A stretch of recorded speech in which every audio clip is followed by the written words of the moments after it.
Bismillahirrahmanirrahim. Assalamualaikum warahmatullahi wabarakatuh. Salam sejahtera untuk kita semua. Perkenalkan, nama saya Aulia Novia SEMM, merupakan dosen kitab pengembangan ilmu pengetahuan dan teknologi ISTAN yang berfokus pada program studi manajemen Fakultas Ekonomi dan Bisnis Universitas ISTAN Sideretan Rapang. Pada hari ini saya akan menyampaikan tentang teknik pengajaran saya dengan menggunakan metode DIA, yaitu Delivery, Interaction, dan Assessment. Video ini dibuat dalam tujuan untuk memenuhi salah satu persyaratan sertifikasi dosen tahun 2025, yaitu pernyataan diri dalam unjuk kerja Tridharma Perguruan Tinggi atau PDD UKT-PT, khususnya di aspek pengajaran sains. Pada kesempatan ini saya akan menjelaskan salah satu mata kuliah saya, yakni mata kuliah Manajemen Pemasaran dengan bobot 3 SKS yang terdapat di semester 3 atau ganjil. Adapun capaian pembelajarannya, mata kuliah ini yaitu 1. Mampu memahami teori dan aplikasi dari manajemen pemasaran. 2. Mengaplikasikan strategi manajemen pemasaran yang dibutuhkan oleh perusahaan. 3. Mahasiswa mampu menjelaskan contoh penerapan manajemen pemasaran serta pengambilan keputusan yang efektif. 4. Mahasiswa mampu menggambarkan dan melakukan simulasi praktik manajemen pemasaran yang telah dipelajari dalam bentuk peragaan, lisan, maupun tulisan melalui media digital. 5. Mampu mengaplikasikan prinsip-prinsip manajemen pemasaran. Selanjutnya, deskripsi mata kuliah manajemen pemasaran, yaitu mata kuliah manajemen pemasaran membahas konsep, strategi, dan praktik pemasaran dalam dunia bisnis modern. Mata kuliah ini dirancang untuk memberikan pemahaman mendalam tentang bagaimana perusahaan merancang, mengembangkan, dan mengimplementasikan strategi pemasaran yang efektif untuk mencapai keunggulan kompetitif. Mahasiswa akan mempelajari konsep dasar pemasaran, segmentasi pasar, bauran pemasaran, dan serta tren pemasaran digital dan e-commerce. Materi pembelajaran mata kuliah manajemen pemasaran adalah 1. Pemasaran dan era perkembangannya. 2. Konsep pemasaran produk. 3. Konsep pemasaran jasa. 4. Periklanan, penjualan, hubungan masyarakat. 5. Konsep harga dan strategi harga. 6. Distribusi dalam pemasaran. 7. Strategi pemasaran digital. 8. Pemasaran era e-commerce. 9. Pemasaran era modern. 10. Riset pemasaran. 11. Strategi pemasaran komprehensif. Adapun sistem pembelajaran dan materi yang akan saya lakukan dalam satu semester. Di awal pertemuan, saya melakukan perkenalan, membangun keakraban dosen dan mahasiswa. Yang kedua, biasanya saya membuka diri, diskusi, apapun itu bentuknya terkait perkuliahan dalam bentuk diskusi. Dalam diskusi, biasanya saya motivasi mereka untuk belajar lebih fokus, yang lebih giat, dan lebih serius. Bahan ajar yang digunakan atau referensi sumber pembelajaran yang utama yaitu buku dari Philip Kotler, Jacques Hewlett-Packard dengan judul Manajemen Pemasaran. Kemudian buku kedua ada Prof. Dr. Haji Bukhari Rahmat tahun 2020 Manajemen Pemasaran dan Pemasaran Jasa. Sementara referensi pendukung saya ambil dari buku Abdullah Tampri dan Francis Tatri tahun 2018 Manajemen Pemasaran. Perangkat media yang digunakan dalam pembelajaran ini merupakan Smart TV, TV Android, dan laptop dengan media online seperti YouTube channel, dan ada pula media daring yaitu Zoom atau Google Meet. Itulah tadi unsur dari poin delivery. Selanjutnya, yang kedua unsur interaction yaitu tentang bagaimana hubungan langsung antara dosen dan mahasiswa dalam sesi pembelajaran. Berupa 1. Salam menyapa mahasiswa dan berdoa. 2. Presensi untuk mengecek kehadiran mahasiswa. 3. Mereview materi pada pertemuan sebelumnya, yaitu apakah materi telah dipahami dan baik. Kemudian sebagai dosen, saya menyampaikan keterkaitan antara materi sebelumnya dengan materi yang akan dibawakan. 4. Pemaparan materi. 5. Tanya jawab. 6. Latihan soal diskusi A untuk menilai sejauh mana penalaran mahasiswa terkait sebuah kasus dan solusi atau pemecahan masalah yang dipilih. Unsur yang ketiga atau yang terakhir adalah assessment, di mana unsur ini akan menjadi ijazah terakhir proses pembelajaran selama 16 kali pertemuan atau 1 semester. Dosen akan menilai pencapaian yang telah diraih oleh setiap mahasiswa selama ini. Asesmen berupa kartu pengumpulan nilai harian, baik itu latihan mandiri maupun kelompok, dan nilai keaktifan yang telah ditabulasi pada software Microsoft Office Excel. Begitupun dengan total kehadiran mahasiswa selama 1 semester. 3. Selanjutnya, nilai harian kehadiran akan diakumulasikan dengan nilai UTS dan UAS yang telah diperoleh setiap mahasiswa melalui format penilaian pada Microsoft Office Excel. Lalu pada akhirnya akan muncul nilai akhir untuk mata kuliah pemasaran. Berikut indikator penilaian dan standar penilaian yang telah ditetapkan pada kontrak perkuliahan. Tugas 15%, absensi 15%, keaktifan 15%, UTS 25%, UAS 30%. Selanjutnya, saya akan menampilkan proses pengajaran yang saya lakukan pada mata kuliah manajemen pemasaran. Selamat menyaksikan. Terima kasih. Waalaikumsalam warahmatullahi wabarakatuh.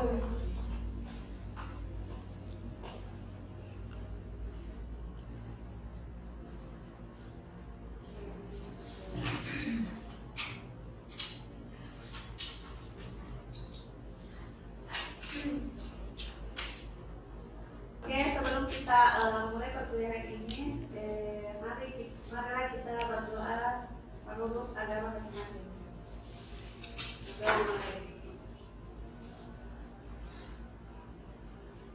Nah, selesai. Oke, saya absen dulu ya, Dek. Dulu ya. 1. Nurul Saskia. Hadir Bu. Sartika. Hadir Bu. Nurul Fitriani. Hadir Bu. Fitriana Nugra. Hadir Bu. Aprilia Sari. Hadir Bu. Andi Arsika. Hadir Bu. Sylvia. Hadir Bu. Nedi Bahar. Hadir Bu. Yang terakhir itu Aprilia Alwi. Hadir Bu. Nah, bagaimana kabarnya semua? Alhamdulillah baik.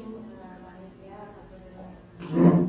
Oke, sebelum kita masuk di materi pemasaran di EMA e-commerce, saya bahas dulu ya, apa materi minggu lalu.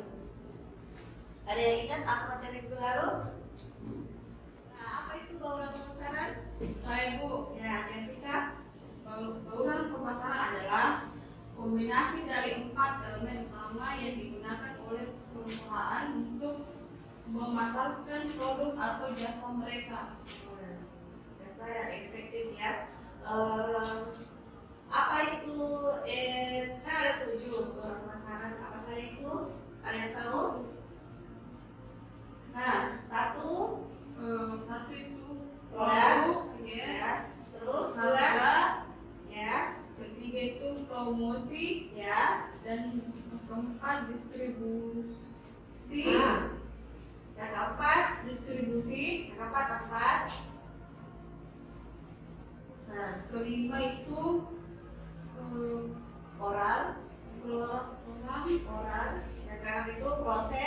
proses Dan dan terakhir, revisi. ya revisi.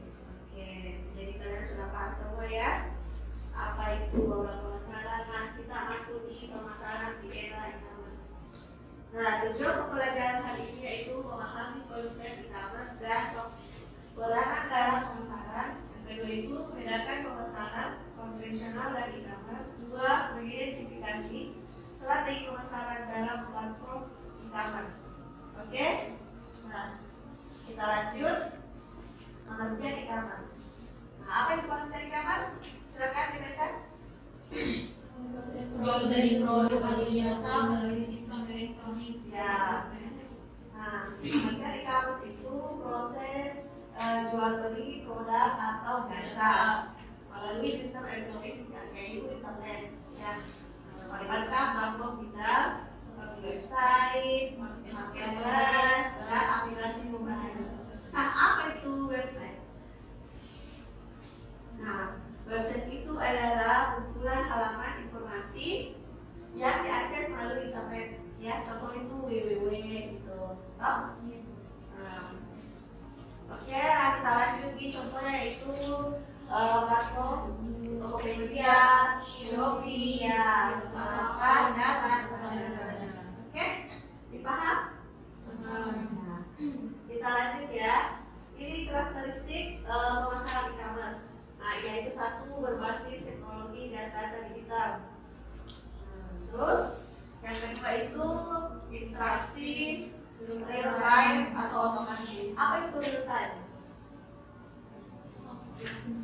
Nah, real time itu secara langsung. Nah, secara langsung seperti chat langsung, video call, live streaming, toh? Nah, yang ketiga itu mudah diakses kapan saja dan di mana saja. Contoh kita di rumah, kita bisa diakses dimanapun itu di platform seperti Shopee tadi ya. Nah, terus yang keempat dukungan logistik dan pembayaran elektronik seperti Dana, lagi Oppo, ya Limo, nah gitu. Paham? Dipaham? Nah, lanjut ini perbandingan pemasaran, yaitu tadi contoh itu tujuan pembelajaran konvensional dan e-commerce. Dan ini seperti aspek tempat. Kalau tempat itu seperti toko fisik. Apa itu toko fisik? Betul ada Toko yang langsung. Ya betul. Sedangkan e-commerce itu toko online atau marketplace. Ya. Jam operasionalnya itu, kalau konvensional itu terbatas. Kan toko-toko itu bisa sampai jam 10. Oke. Kalau e-commerce itu 20. Banyak. Jadi kita bisa akses itu jam 24 jam waktunya ya. Nah, cakupannya itu lokal, sedangkan e-commerce itu global. Ya. Nah, atau nasional kok luas gitu. Nah, terus biaya itu kalau konvensional itu tinggi. Nah, sedangkan e-commerce itu efisien gitu dengan modal kuota saja. Nah, terus kalau promosi ya offline. Nah, sedangkan digital itu iklan, SEO dan sebagainya.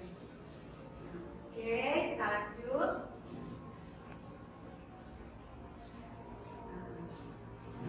Ya, strategi pemasaran di e-commerce. Oke. Optimasi halaman produk seperti foto, deskripsi.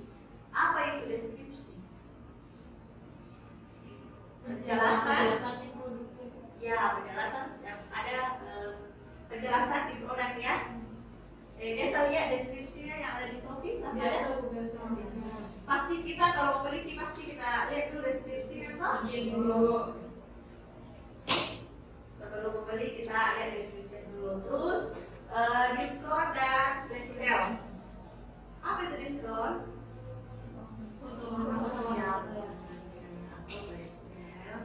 Nah, ketiga itu penilaian dan testimoni pelanggan. Nah, penilaian dan testimoni pelanggan itu sangat penting ya sebelum membeli.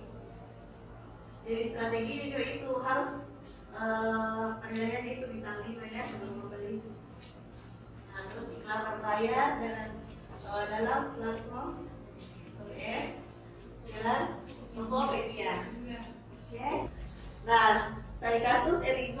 Shopee menggunakan influencer dan flash sale. Nah, apakah itu influencer berpengaruh? Berpengaruh. Seberapa berpengaruhnya itu influencer terhadap promosi? Kalau saya lihat berpengaruh sekali, apalagi kalau misalnya orang yang terkenal sebagai kreatif aman, Ya. pasti kalau dia promosi pasti banyak sekali orang yang minat karena dia artis terkenal. Ya, betul. Nah, terus dua, desain produk mengikuti tren anak muda ya. Nah, sekarang itu tren anak muda, jadi kalau kita memproduksi barang atau apa namanya ya, pokoknya barang harus itu tren ya. Nah, ketiga itu iklan tertarget dan ulasan positif teman-teman brand. Sebelum kita membeli sesuatu, kita harus melihat dulu ulasannya. Nah, keempat itu hasil. Erigo menjadi brand fashion lokal populer di e-commerce. Nah, ada yang bisa kasih ibu satu contoh studi kasus? Kalau saya Bu, Ya. saya mengambil studi kasus dari brand yang namanya Lukas Ya. ya, di platform Instagram. Lukas ini menggunakan influencer seperti dengan Aziza dan Fuji. Apakah di platform Instagram juga menggunakan flash Kalau saya lihat Bu yang ikuti dia tidak menggunakan influencer.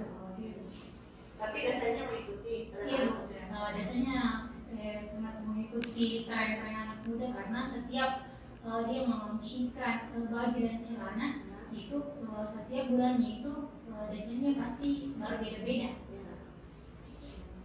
Terus iklannya gimana?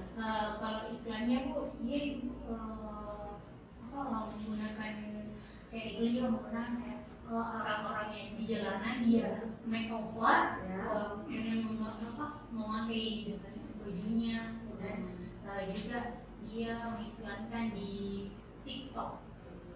Terus ulasannya yang contoh kayak reviewnya itu Kalau saya lihat Bu di TikTok itu kebanyakan reviewnya itu sangat bagus Bu karena brand ini kayak bahan-bahan bajunya itu sebagian orang bilang nyaman. jadi brand Lukas Iya Bu, brand ya, Lukas. jadi brand Lukas itu fashion yang populer juga ya Iya. di e-commerce. Nah, oke, kita lanjut ya kita lanjut di tantangan dan solusi. Nah, persaingan tinggi, tantangannya persaingan tinggi. Terus solusinya itu fokus pada nilai unik produk. Apa itu fokus pada nilai unik? Saya Bu, Ya, maksudnya itu Bu yang membedakan produk ini dengan produk yang lain Ya. dan seperti persaingannya Bu, kompetitornya. Contohnya mulai dari segi kualitasnya, harganya, desainnya, caranya mereka memberikan pelayanan kepada pelanggan. ya. Nah, itu solusi ya. Nah, terus yang kedua itu retensi pelanggan, yaitu loyalty program dan follow up. Nah, loyalty program itu seperti strategi bisnis ya, yang untuk menghargai pelanggan tetap agar terus membeli. Itu artinya. Nah, lanjut yang ketiga itu biaya iklan. Nah, solusi itu gunakan strategi organik. Apa itu strategi organik? Saya Bu, Ya. kalau dari pandangan saya strategi organik ini merupakan strategi pemasaran yang dimana dia menggunakan media periklanan, Ya. tapi tidak menggunakan memungut biaya. Gitu. Oh iya, betul. Nah, ditambah konten kreatif. Ya, gitu. Bagaimana itu konten kreatif? Biasa lihat konten kreatif di TikTok. Nah, konten kreatif itu bikin konten yang kreatif, yang unik ya, yang bikin orang tertarik. Ada yang bertanya? Saya Bu, Ya? Apa perbedaan antara pemasaran internasional dan pemasaran e-commerce? Siapa namanya tadi? Saskia. Saskia. Jadi pemasaran tradisional itu mengandalkan media cetak ya, media cetak seperti contoh itu media cetak, TV, dan toko fisik. Nah, sedangkan e-commerce itu menggunakan platform digital seperti iklan online, media sosial, gitu ya, semua marketplace. Nah, e-commerce itu lebih fleksibel ya, murah dan terjangkau pasar global. Paham? Yang kedua siapa? Lagi. Boleh. Ya, oke, silakan. Mengapa review itu penting dalam pemasaran online, Bu? Nah, siapa namanya Dek? Fitriana. Nah, Fitriana, jadi mengapa ulasan atau review ya penting dalam pemasaran online? Yaitu ulasan itu atau review itu memberikan kepercayaan bagi calon pembeli. Nah, meningkatkan kredibilitas toko dan mempengaruhi keputusan pembelian. Nah, bagi review positif bisa meningkatkan konversi penjualan. Jadi itu kenapa penting ya? Ya, jadi e-commerce itu membuka peluang luas untuk pemasaran digital. Nah, Ibu mau kasih tugas ya untuk kalian semua, yaitu tugasnya telusuri satu brand di marketplace dan analisis strategi pemasarannya. 5 slide saja. Oke? Nah, yang ketiga itu diskusikan kelebihan dan kekurangan strategi tersebut. Yang satu brand di marketplace itu. Oke? Ya Bu. Jadi paham? Paham. Kalau sudah paham, Ibu tutup ya tentang mata kuliah hari ini. Nanti minggu depan Ibu tanya lagi seputar materi hari ini. Oke?